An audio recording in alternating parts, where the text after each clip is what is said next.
Bueno, en primer lugar, muchas gracias por venir aquí, por venir a ver mi charla, viendo otras charlas pues más técnicas, si estamos en el Codemotion, estas más de emoción y menos de código. Así que gracias por venir aquí a hablar de algo tan así como es la revolución del software libre. Es una charla histórica, os voy a contar una serie de hechos que han pasado a lo largo del tiempo.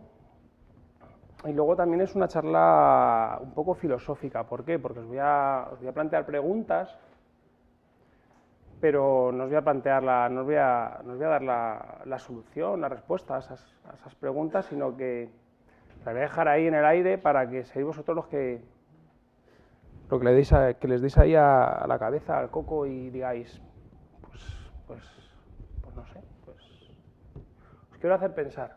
Eso es un poco la filosofía de esta charla. Bueno, si es que funciona esto. ¿Me va a dejar mal?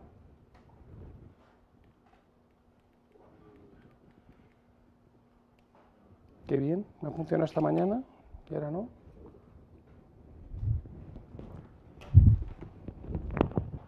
Joder. Sí, está enchufado.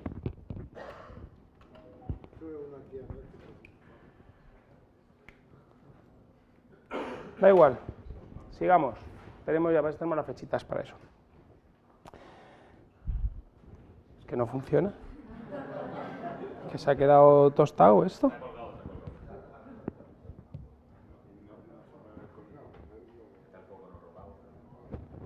Bien. 5 minutos esperando para...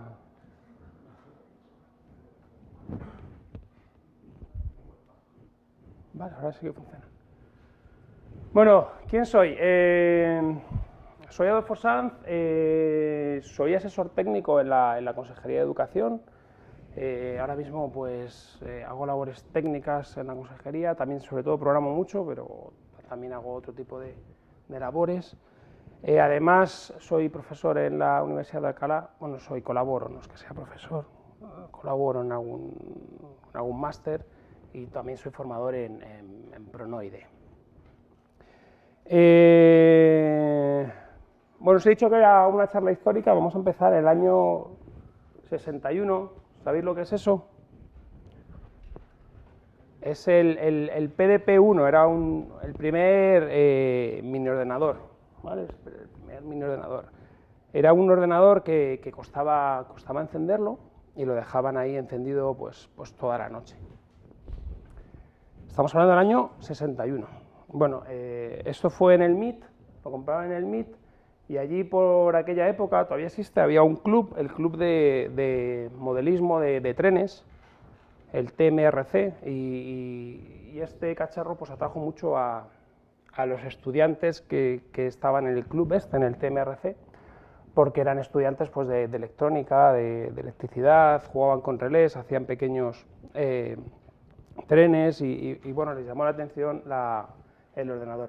Y como costaba mucho encenderlo y lo dejaban encendido toda la noche, pues los estudiantes iban allí por la noche a jugar con el ordenador. ¿Y esto sabéis lo que es? El primer videojuego, el Space War. Lo hicieron en ese ordenador, un año después, en el 62, el PDP-1, el primer mini ordenador. Pues los estudiantes, pues ese ordenador estaba pensado para temas pues, de la universidad, pues dijeron, bueno, ¿y por qué no vamos a hacer un juego con él? Hicieron el primer juego de la historia, el Space War. Nada, son dos naves que se tienen que disparar mutuamente y tienen que luchar contra la gravedad de una estrella que está en medio. Bueno, pues, con dos mandos, pues cada uno jugaba con una nave y a ver quién ganaba. Bueno, este fue uno de los primeros hacks informáticos de la historia. O sea, cogieron una herramienta, un ordenador que estaba diseñado para una cosa y lo modificaron para otra. O sea, un ordenador que estaba diseñado para hacer cosas de la universidad, hicieron un juego.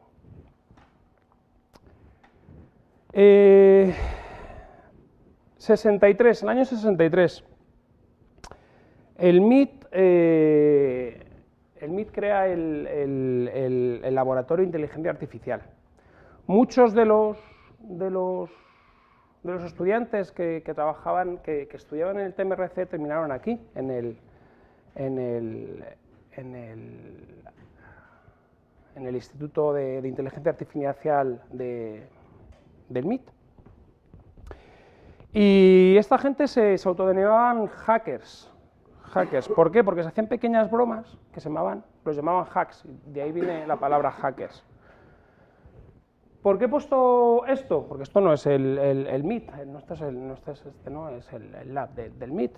Bueno, esto es el emblema hacker. ¿Qué es el emblema hacker? ¿Sabéis lo que es? El Game of Life. Esto es un deslizador. Un deslizador. Si habéis jugado alguna vez al Game of Life, es un pequeño juego, pues tienes un tablero, distintas fichas, hay unas reglas y dependiendo de esas reglas y juegas programando, programas para jugar. Y al final, pues las fichas se van moviendo, se van destruyendo y esto es un deslizador, se mueve por todo el tablero. Y es en el 2003 Eric Raymond, que es uno de los hackers conocidos del kernel de Linux, aunque dicen que no ha programado mucho ni que ha tocado mucho el kernel, pues sí que ha hecho ciertas cosas, ha hecho algún escrito, y propuso esto como emblema de los hackers. Pues lo he puesto aquí porque los primeros hackers aparecieron ahí en el laboratorio de inteligencia artificial del MIT en el año 63. Bueno, a este sí que le conocéis, ¿verdad? Sí. En el 71 Richard Stallman llega allí al Instituto al Laboratorio de Inteligencia Artificial del MIT y empieza a trabajar allí.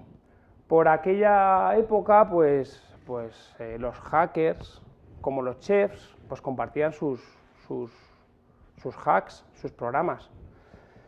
Si tenéis la oportunidad de verlo, de ir a verlo, ¿vale?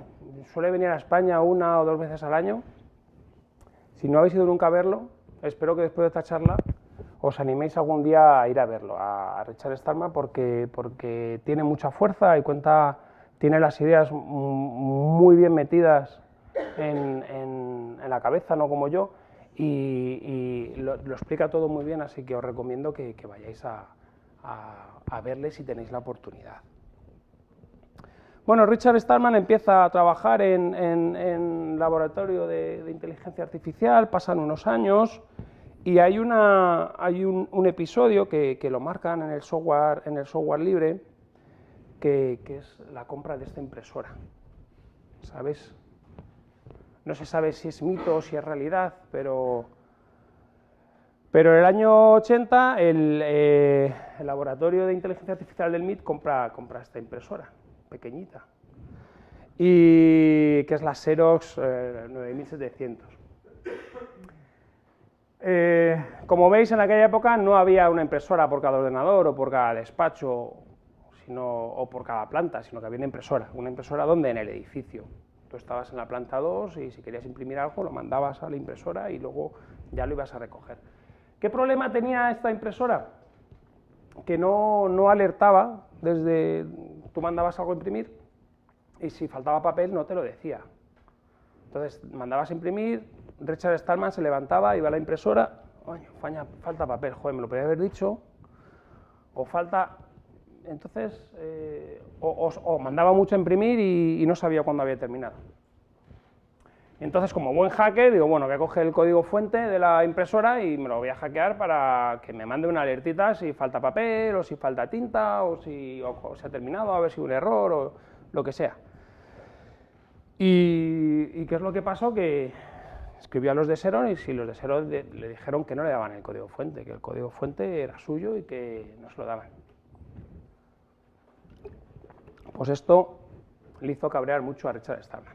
Cuenta la leyenda que a partir de ahí fue cuando creó todo lo que ha creado. ¿Y qué ha creado? Bueno, pues lo más conocido que es el proyecto GNU. GNU, que todos conocemos como Linux, pero en realidad deberíamos llamarlo GNU Linux, que es el sistema operativo libre. GNU en inglés se pronuncia new, como nuevo, le gustó. GNU es un acrónimo recursivo, significa GNU. GNU no es Unix, por aquella época había muchos Unix cada vez más propietarios. Le gustó también, como era new, por aquella época, claro, hablamos del año 83, le gustó, además había un animal, y por eso lo nombró así, new, y es un new. Y por aquel entonces, ya os digo, el primer evento fue lo de la impresora, pero lo que más le fastidió a Richard Stallman, y por eso abandonó lo que estaba haciendo y se dedicó a crear el sistema operativo, fue que le querían hacer firmar acuerdos de confidencialidad con el código fuente, con el software que estaba desarrollando. Entonces, por ahí Richard Stallman no quiso seguir y abandonó lo que estaba haciendo y se embarcó en hacer un sistema operativo libre. Para ello, en el 85 creó la Free Software Foundation. Con ello intenta potenciar el uso del software libre dentro de la sociedad. ¿Vale? Más adelante, 3 o 4 años después, crea la primera licencia de software libre, la GPL. Ahora vamos ya para la versión 3. Por aquel entonces, pues era la versión 1. ¿Qué tenía de particularidad esta licencia? Tiene varias, pero la más importante, desde mi punto de vista, también desde el punto de vista de Richard Stallman, es que otorga 4 libertades a quien usa ese software. ¿Cuáles son esas 4 libertades? Libertad de usar el software para lo que quieras. Yo cojo un software y aunque no esté pensado para esto, pues lo voy a usar para lo que a mí me apetezca. Posibilidad de poder estudiar el software y poder modificarlo. Para eso necesitas, ¿qué? El código fuente. O sea que toda licencia que tenga una licencia GPL tiene que venir con el código fuente. ¿Por qué? Para poder estudiarlo y poder modificarlo. Luego, otra libertad que te otorga esta licencia es la posibilidad de distribuir copias. Yo tengo este software y tal cual lo puedo distribuir a un compañero. No hace falta el código fuente, pero lo puedo distribuir.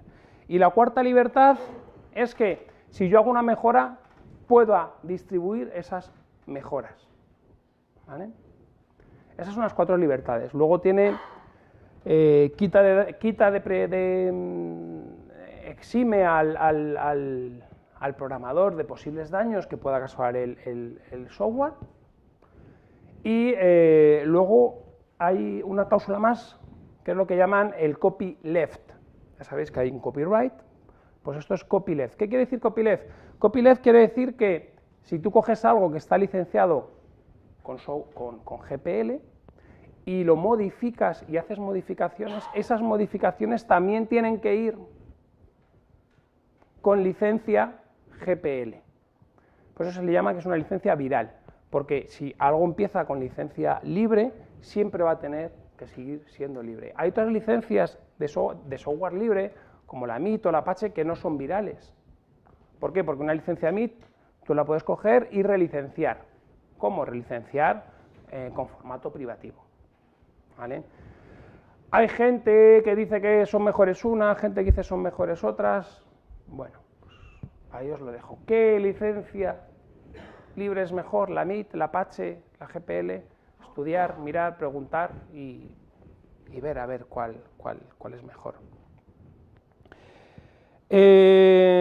Año 91. Conocéis a este hombre, ¿verdad? ¿Sí? En el año 91, crea el kernel, la primera versión del kernel de Linux. es la gran oportunidad de Richard Stallman de terminar su sistema operativo. Entonces, todo lo que había desarrollado hasta aquella época Richard Stallman lo unió con el kernel de Linux y juntaron lo que hoy se llama GNU Linux, aunque todo el mundo llama Linux, el sistema operativo libre. ¿Vale? ¿Quién no usa hoy Linux? ¿Alguien no usa Linux de aquí? ¿Tú? ¿Tú? ¿Tú? ¿No tenéis un Android? ¿No? ¿Sí? Pues usáis Linux, aunque no lo sepáis, pero sí, usáis Linux. Bueno, sigamos avanzando en la historia. Ese mismo año, da la casualidad, en el 91, todo ahí está, todo concuerda, ¿no? Porque gracias a Internet, pues todo fluyó mucho más rápido. Tim Berners-Lee pues creó el primer navegador web y el primer servidor web, ¿vale? 3 años después, este hombre creó la W3C, que es el consorcio de la web, de estándares libres y gratuitos y abiertos. Y pues a partir de ese año, del 91, pues ha ido creciendo Internet y hasta convertirse en lo que hoy conocemos. La pregunta que os voy a hacer es, ¿estaríamos aquí hoy si ese invento de Tim Berners-Lee estuviese patentado? Ahí dejo la pregunta para que la penséis.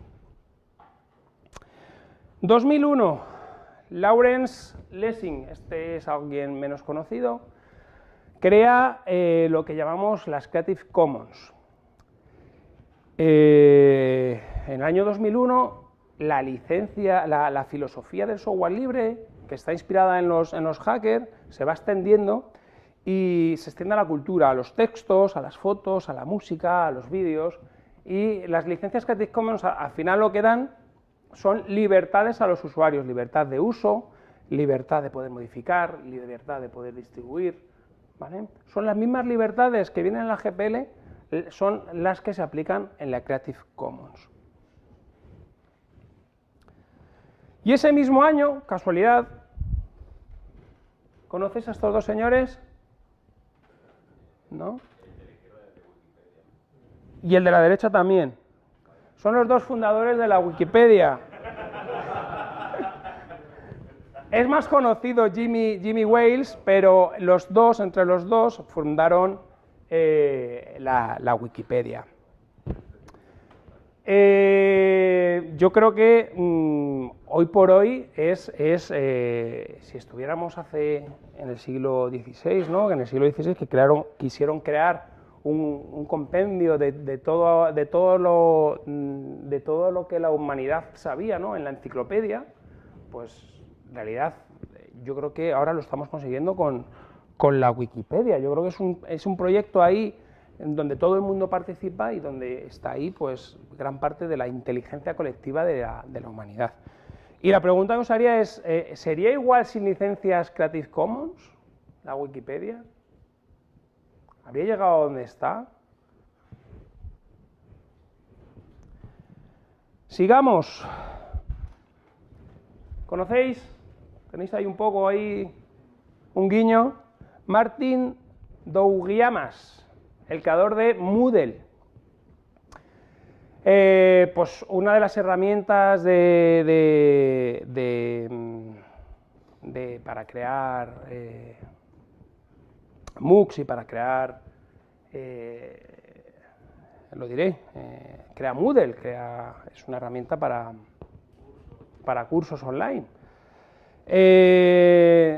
Lo más importante en este caso no fue la creación de la herramienta para cursos online de Moodle, sino que yo creo que una de las cosas más importantes que ha hecho este hombre fue litigar con Blackboard. Blackboard es un poco la competencia de Moodle, es una plataforma online para cursos online y por aquella época Blackboard intentó patentar pues, una serie de cosas que al final lo que hacían era pues, patentar casi lo que era el Moodle, lo que era una gestión de curso online. Y Martin Duguiamas pues litigió con ellos, y al final, 4 años después, en el año 2006, consiguió revocar la patente que le habían concedido a Blackboard. Vale, entonces, la pregunta, ¿no?, que os podría hacer es, ¿estarían los MOOCs, como veis ahora, ¿no?, sin esa patente? ¿No? Si esa patente la tuviese Blackboard, ¿existirían los cursos, todos los MOOCs que hay ahora?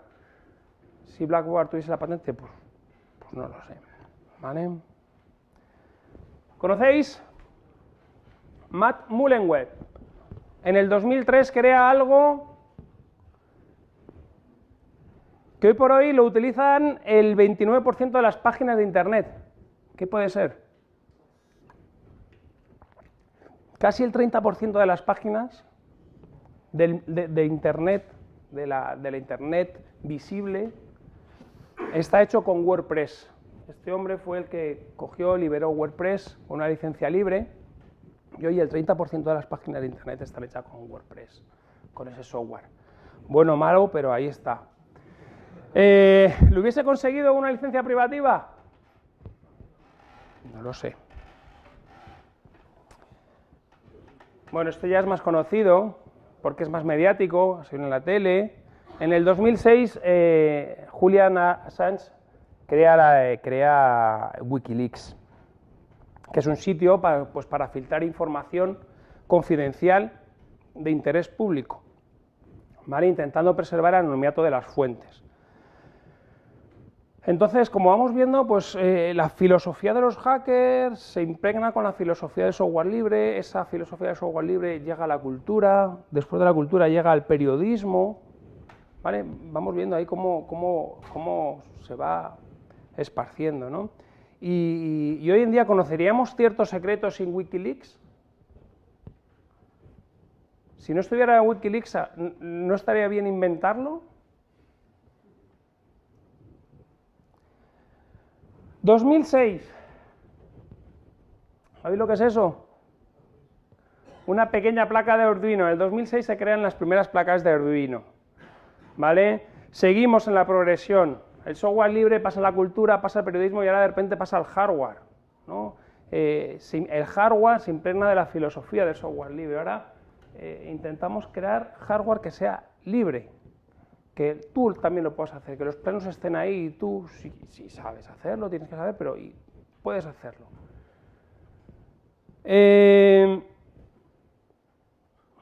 ¿Sabéis lo que es esto? Una impresora 3D, se llama la RepRap. Estas son las primeras impresoras RepRap. Son el germen de las impresoras 3D actuales. Prácticamente todas las impresoras actuales que se venden en el mercado ahora mismo están basadas en lo que hicieron con la RepRap, que básicamente son impresoras que se pueden imprimir a sí mismas. Bueno, sí, todas las piezas se pueden ir imprimiendo y luego tienes que comprar alguna varilla de metal, pero a partir de una impresora 3D puedes imprimirte otra impresora 3D. Y bueno, es todo hardware libre y la pregunta es, ¿hubiésemos avanzado tan deprisa en la impresión 3D si estuviese patentado? No lo sé. 2008. 2009 fue el primer minado, el 2009. Nace Bitcoin. Hoy está muy de moda, hoy ya se habla, ya la gente sabe de lo que es, por aquella época no, pero la cultura ya no solo está en el hardware, sino que ahora ya llega a la economía. Bitcoin al final es una criptomoneda descentralizada cuyo código fuente es libre. Cualquiera puede cogerse el código fuente y empezar a minar y crearse una moneda. ¿Vale? 2011. Alexandra Elbakian. Tengo que poner porque si no, no. Crea SciHub. ¿Qué es esto de SciHub? Pues es un sitio donde la gente descarga ahí papers universitarios. Ahora mismo hay 62 millones de papers universitarios.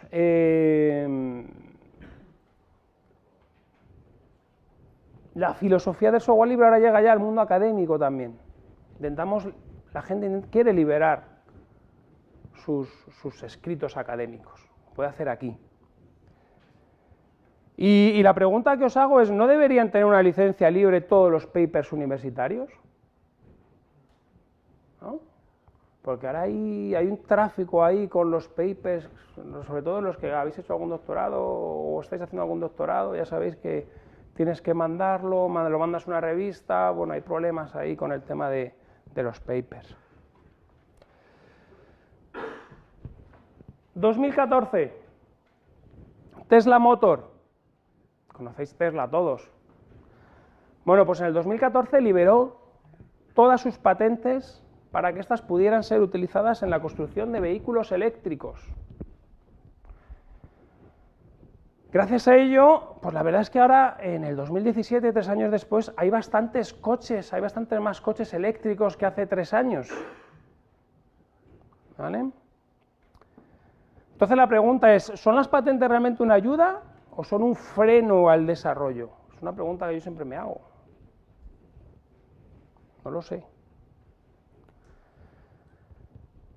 Sigamos.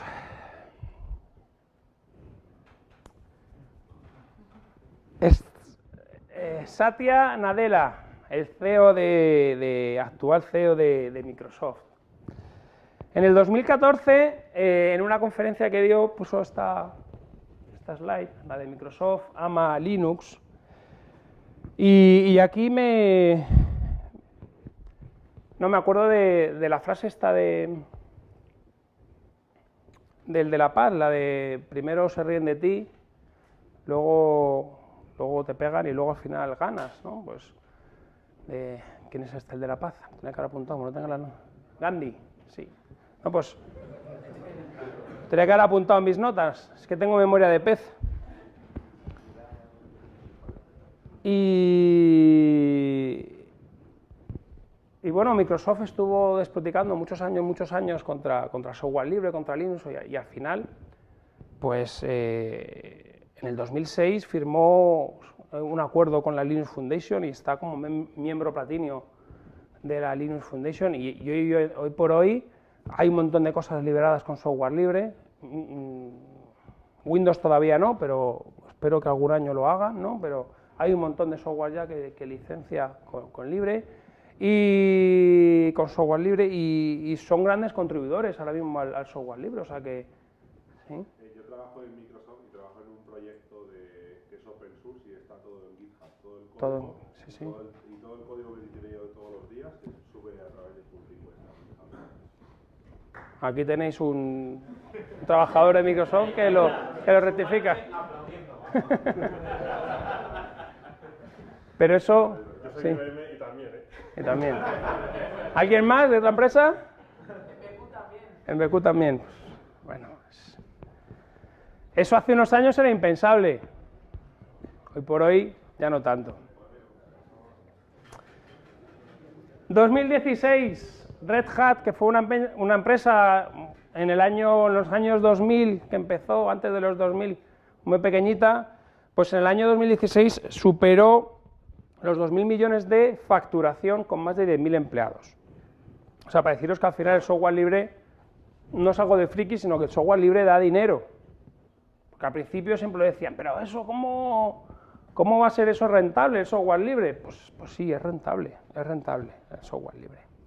Bueno, he ido moviéndome un poco a lo largo de la historia, desde el MIT hasta prácticamente el 2016, y ahora me quiero mover un poquito hacia aquí, hacia España y hacia Madrid, ¿no? Y en el año 2016, Madrid fue la sede de la IODC, la Conferencia Internacional sobre Datos Abiertos. Entonces, pues un poco con mi disertación, ¿no?, en cuanto a la historia, ¿no?, que el software libre ha ido pasando por la cultura libre, el hardware libre, el periodismo libre, ¿no?, patentes libres y ahora datos libres. O sea, los gobiernos ya también se están metiendo con el tema de poner, pues, a libertad, a libre todos los datos. Y la pregunta que os hago es, ¿no deberían ser todos los datos públicos de los gobiernos realmente públicos? Los datos públicos, si no todos, la gran mayoría, ¿no? Yo no sé. Datos públicos, ¿no? Yo creo que muchos de los datos que tienen los gobiernos deberían ser públicos y muchos son privados. Bien, ¿cómo podéis contribuir vosotros al software libre? Pues trabajando en empresas como Microsoft, que ahora mismo está cambiando y está entregando software libre en GitHub, o empresas como IBM, que también, o BQ. Si no trabajáis en ninguna empresa de estas molonas que liberan software libre, pues podéis ir los fines de semana con los Open Source Weekend, que son gente de aquí, y montan pues una especie de hack lab, cursos, gente muy maja. ¿Vale?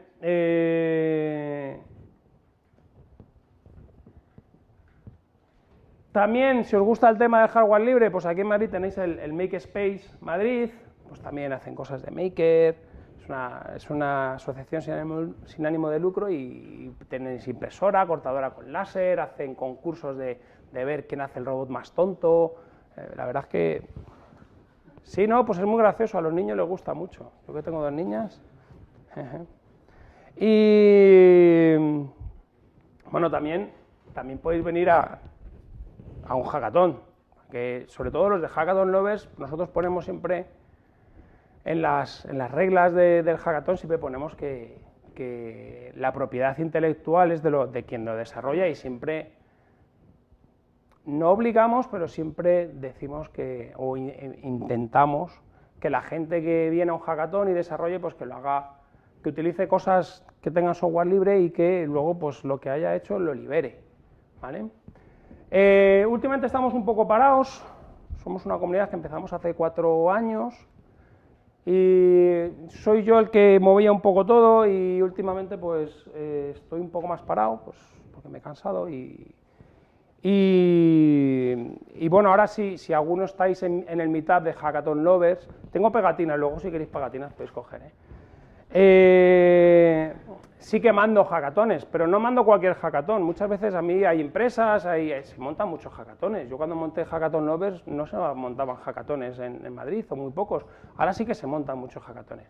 Y mucha gente me escribe, oye, ¿podéis publicitar en el meetup de Hackathon Lovers este hackathon? Solo publicito hackatones en donde expresamente en las bases pone que el código fuente generado pertenece a la propia gente que desarrolla, y me da igual que lo que se desarrolle esté con software libre, ¿vale? ¿Cómo podéis colaborar también con el software libre? Bueno, pues venir a conferencias como esta no tiene mucho que ver con el software libre, pero bueno, al final hay software aquí. Open Expo es una conferencia que ya este año ha sido su cuarta edición, 120 ponentes, 200 empresas, 3.000 asistentes. Es ya una conferencia consolidada, con un montón de empresas, asistir, ya sea como ponente o ya sea como para ver las ponencias que hay. Y bueno, os he dicho al principio que trabajaba en la Consejería de Educación de la Comunidad de Madrid. La Comunidad de Madrid tiene Educa Madrid, que es una plataforma donde todo el software que hay es libre. ¿Qué tenemos ahí? Pues tenemos para hacer blogs, tenemos para crear el correo, tenemos OpenEDX, tenemos el Moodle, tenemos LibreOffice, el LibreOffice Online, tenemos Nube Online, tenemos la Mediateca, que es una especie de YouTube, pero para vídeos. Tenemos un montón de cosas y todas libres. ¿Qué os digo? Que si tenéis hijos, sobre todo si van a colegios públicos, pues que usen Educa Madrid, ¿vale? Porque luego hay muchos que no lo quieren usar.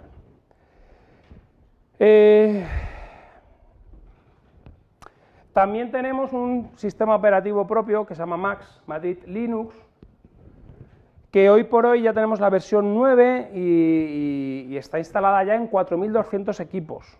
O sea que ya hay cada vez más profesores que están instalando en sus aulas Max. Vosotros, pues os aconsejo que empecéis a usar software libre, no hace falta que uséis Max. Max está más enfocado a la educación, porque tiene un montón de programas educativos, pero usar Linux es una recomendación. Bueno, si trabajas en Microsoft, usar Microsoft, pero si no, usad y promover el software libre y la cultura libre. Eso es lo que tenéis que hacer para meteros en esta revolución. Y ya queda nada, la última slide, ¿no? Es una secuencia de una famosa película, ¿no? Matrix. La pastilla roja o la pastilla azul.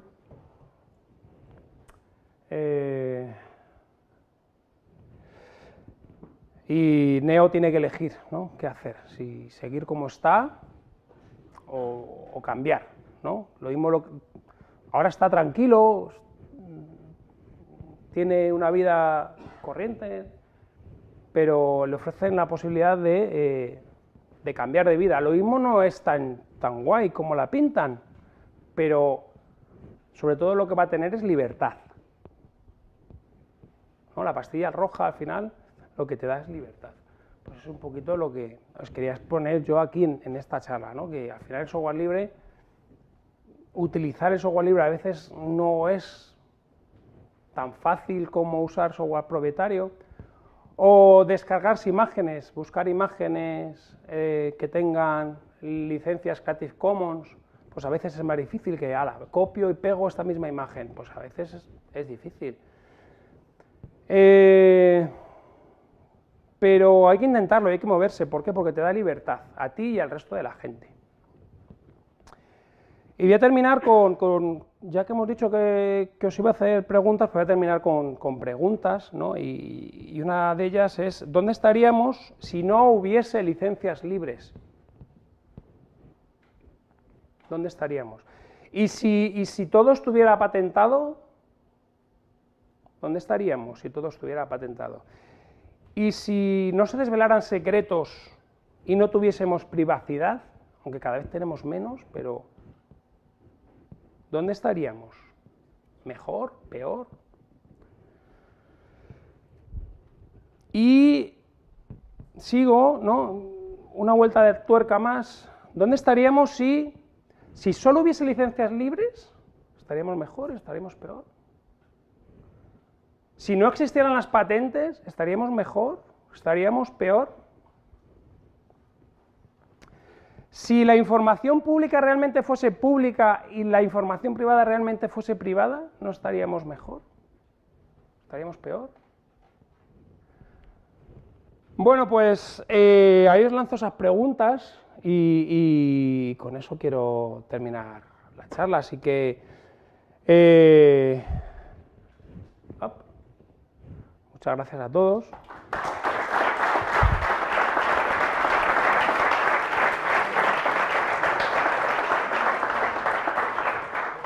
Y ahora, antes de que ahora os dejo que me hagáis alguna pregunta a mí también, si queréis. Aparte del feedback que podéis dar en Codemotion, me gustaría que dierais mi feedback a mí mismo. Tenéis ahí un código QR que podéis escanear con el móvil o directamente bit.ly/Codemotion 2017-charla. Ahí os metéis y hay un pequeño cuestionario con 3-4 preguntas y un poco de texto si queréis escribir y me dais un poquitín de feedback, qué es lo que os ha gustado, qué no os ha gustado, comentarios. Es totalmente anónima, así que no os preocupéis, no voy a ir detrás de vosotros si me puntuáis mal. Si me puntuáis mal en el Codemotion, sí, iré detrás de vosotros ahí con un cuchillo y tal, porque esa no es pública. Bueno, ¿alguna pregunta? Cuando hablas de datos públicos y datos privados, ¿quién decidiría o cómo se establece que este dato es dato privado? Porque ya Sí. Si nos regimos por el interés público, también hay datos privados que pueden ser susceptibles. Es un límite difuso. Sí. Es una pregunta al aire también. Sí, son preguntas al aire. Sí, ¿dónde está el límite, ¿no? Entre lo público y lo privado? Lo que es seguro es que los datos tuyos, ¿no? Tendrían que ser privados. Y, de gente con carácter público que creo que son de interés público, pero siguen siendo de carácter privado. sí. Lo que seguro que sí que son los públicos, ¿no? ¿Por qué no hay una página web donde, por ejemplo, podamos ver de una forma rápida dónde se han gastado todos nuestros impuestos? Pero eso es público porque contribuye todo el mundo. Bueno, Eso es de carácter público, pero... o todos los acuerdos que se están firmando en el... Todas, ¿no? ¿Quién se reúne, los políticos, con quién se reúnen? Pero el foco es sobre la parte más difusa. Sí, la parte difusa ahí habría que verlo. ¿Alguna pregunta más? Con el tema de las licencias GPL y demás, Sí. a mí lo que pasa es que si eres un idealista o cuando estás en tu casa haciendo tus proyectos, tiendes a pensar que si usas GPL das algo a la comunidad y que, como dices tú, se hace viral y se entiende. Pero lo que pasa luego al final en el mundo real, cuando estás trabajando en una empresa, es que en el momento en el que metes algo GPL y necesitas tocarlo por lo que sea, ya has envenenado el resto del código y o liberas todo o no puedes utilizarlo. Lo mismo lo has envenenado para bien. Esa es la pregunta que tienes que hacerte. Bueno, Yo entiendo... a mí me da igual, pero lo que quiero decir, si fuera por mí, no habría patentes y todo, pediríamos el punto de la piruleta y todo contento. Pero lo que pasa en las empresas es que te dicen, ¿qué licencia es? SMIT o FSD, bien, úsalo, cámbialo, lo podemos seguir utilizando. FPL, no te voy a dejar usarlo, porque como tengamos que cambiar algo para que se ajuste a lo que necesitamos, no tenemos que liberar todo lo demás, que no lo vamos a liberar porque es como hacemos negocio. De todas formas, tenéis algo, en las empresas hay algo que no saben. La licencia GPL no te obliga a liberar lo que tú haces. Tú puedes coger código GPL... Te obliga a liberar. No, te obliga a liberarlo. No, si lo tocas, no. Te obliga a liberarlo si lo publicas fuera. Pero si tú coges un código GPL para algo privado tuyo y puedes modificarlo, no te obliga a liberarlo fuera, no. Tú puedes estar con él. No. Sí, para una herramienta. Si es una herramienta externa, sí. Claro. Si es una herramienta interna que utilizas en el equipo para algo, sí lo puedes tocar. Pero claro, si lo estás utilizando para algo... Si es para algo... Sí, exactamente. Bueno. Es lo que dices tú. Si al final a mí me gustaría que en un mundo ideal pues liberara todo, pero si hay empresas que hacen software y venden software, al final no te dejan utilizar licencias GPL. Y de hecho, tú cuando vas a buscar alguna librería o lo que sea, te tienes que fijar si ese MIT... Yo creo que todavía, lo que pasa es que hay muchas empresas que no han cambiado el chip. Porque si todas las empresas usaran software libre y GPL, nadie se haría esa pregunta que estás haciendo tú. Ya hay muchas empresas que liberan. Aquí, por ejemplo, Carto debe todo lo que tienen ahí está libre. Y venden su software. No me digas, no, es que... No, se dedican a vender su software. Seguramente no sea GPL. El problema del GPL es que encaja muy mal muchas veces con el modelo de empresa. Entonces, yo he tenido muchos problemas, como sobre al principio, porque yo quería hacer GPL, pues lo que dices tú, ¿no? Quiero que sea otro. Luego empiezas a ver el punto de vista de la empresa y hay otras licencias de software libre como Apache, que encajan mucho más y además dan esa libertad y no atan a nadie. Pero es que el hecho único de la GPL es peligroso para la empresa. Luego hay técnicas de si es un binario aparte, no es un binario aparte, pero ya te puedes meter en rollos legales, te pueden denunciar, ya tienes que ir a juicio, ya... Pero yo, por lo general, nunca utilizo GPL, si es en una empresa. Yo de hecho cuando voy a liberar algo pienso si hacer GPL o incluso MIT, entiendo por MIT, porque si tú quieres hacer algo que en realidad se use, lo seguro es ir a MIT. Sí, MIT aparte. Si quieres hacer algo que en realidad lo vaya creciendo, seguramente sea GPL. Pero si lo que quieres es que se use, MIT, porque así lo pueden usar empresas en el mundo privado.